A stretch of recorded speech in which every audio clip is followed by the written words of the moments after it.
Hello students, today we are going to start 10th chapter of our NCERT book Vector Algebra। Class 9 से ही आपके science में starting हो गई थी scalar quantities and vector quantities. Scalar quantities which have only magnitude not direction and vector quantities are those quantities which have magnitude as well as direction. So vector algebra में first of all you must know the definition of vector.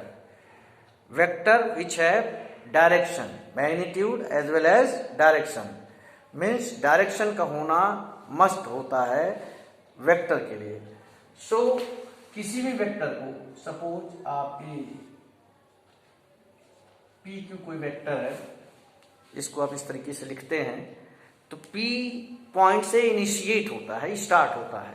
That's why P is known as initial point and Q is known as terminal point. यहां पर vector का and हो जाता है। Okay, सो इसके बाद किसी भी वेक्टर को आप जब लेंगे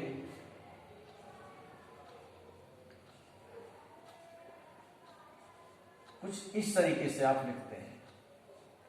ये क्या है जो आप आई जे के अटैच कर रहे हैं? मैं आपको बताना चाहूंगा कि वेक्टर्स की स्टडी में आपको इस बात की जानकारी होनी चाहिए कि जो भी आप वेक्टर शो कर रहे हैं वो एक्स एक्सिस, वाई एक्सिस और जेड एक्सिस के साथ कोई न कोई इंक्लिनेशन बना रहा है, कोई न कोई एंगल बना रहा है। तो उस चीज को मीन्स एक्स एक्सिस पर, वाई एक्सिस पर, जेड एक्सिस पर इसकी क्या है directions ratio, X axis, Y axis और जेड एक्सिस। तो एक्स एक्सिस के लिए आई का यूज किया जाता है, वाई एक्सिस के लिए जे का एंड जेड एक्सिस के लिए के का यूज किया जाता है। अब ये आपका वेक्टर ए है, a1i plus b1j plus c1k। तो सबसे पहले आपको समझना होगा how to find out the magnitude of vector. इस चीज को जो हम कहते हैं मैग्नीट्यूड ऑफ वेक्टर ए। इसका मैग्नीट्यूड, इसका फॉर्मूला होता है under root a1 square plus b1 square plus c1 square. ये चीज होती है आपकी। सो इसके आगे प्रोसीड करते हैं। ये आ गया आपका। अब मैं आपको बताना चाहूंगा कि अभी बताया मैंने कि a1 b1 c1, a1 b1 c1 are direction ratios. ये डायरेक्शन रेशियोज है। इसके साथ एक चीज और अटैच होती है वेक्टर के साथ। इन्हीं डायरेक्शन रेशियो की हेल्प से आप पता कर सकते हैं डायरेक्शन कोसाइंस। अब आप कहोगे डायरेक्शन कोसाइंस क्या है? ये vector X axis, Y axis और जेड एक्सिस के साथ कुछ एंगल बना रहा होगा। उस एंगल को हम मान लेंगे alpha, beta and gamma. So cos alpha, अब इसी का कोसाइन निकालिए जो एक्स एक्सिस के साथ एंगल निकाल रहा है। Cos alpha, cos beta and cos gamma are known as cos alpha, cos beta and cos gamma are direction cosines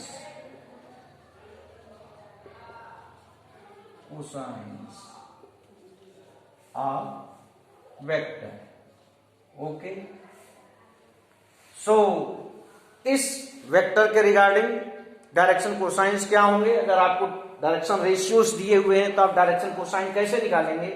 उसके लिए फॉर्मूला होता है डायरेक्शन कोसाइन को हम एल, मैं यहां लिख देता हूं एल, एम और एन से डिनोट करते हैं। सो एल क्या हो जाएगा?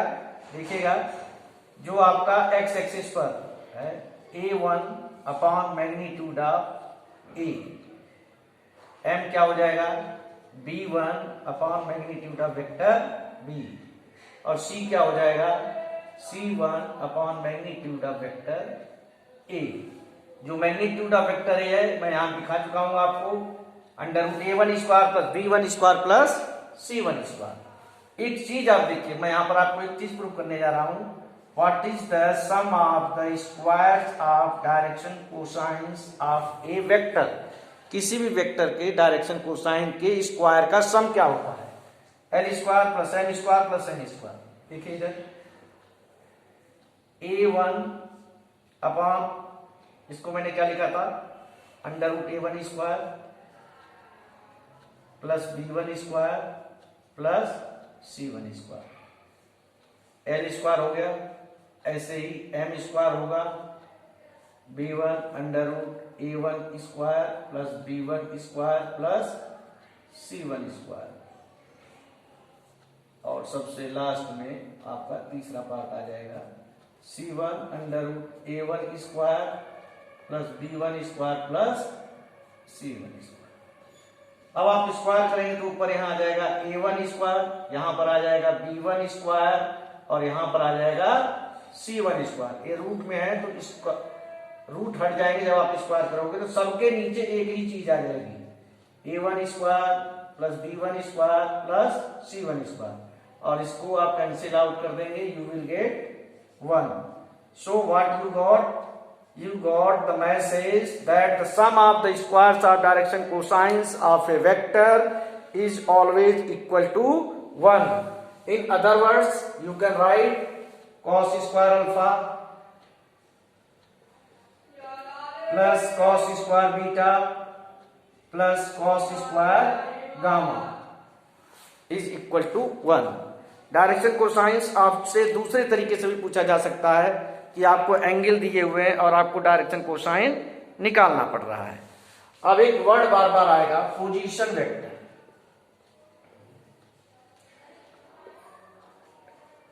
कोई भी वेक्टर दिया है, उसके कोऑर्डिनेट्स दिए हैं, कोई भी वेक्टर दिया है, उसके कोऑर्डिनेट्स दिए हैं, तो उसका ओरिजिन से, उसको आप ओरिजिन से ज्वाइन कीजिए तो वो जो वेक्टर निकल के आता है ओरिजिन का होता है 0i plus 0j plus 0k।